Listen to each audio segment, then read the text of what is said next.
कैसे बताई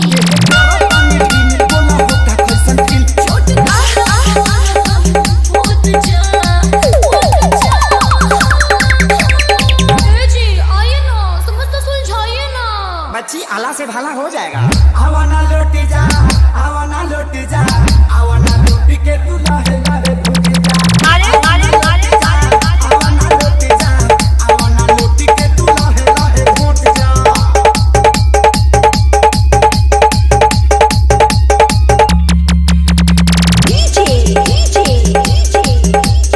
आरके राजा बरही मामू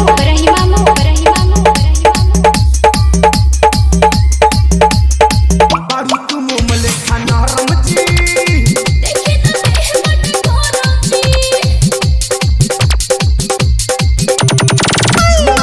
ये लागे गिटर जी, चार लागे कोमल के भीतर जी खाना खाना ना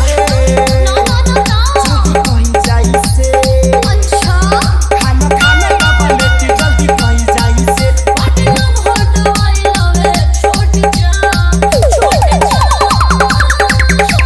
तनी पास आइए ना, हाथ से दवा खिलाइए ना। तो मुँह बाइये ना। आवाना लौट जा, आवाना लौट जा, आवाना लौटी के तू लहे लहे भूल जा। आवाना लौट जा, आवाना लौटी के तू लहे लहे भूल जा।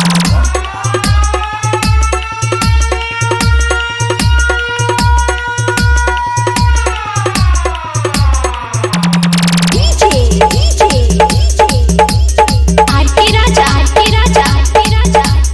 बरही मामू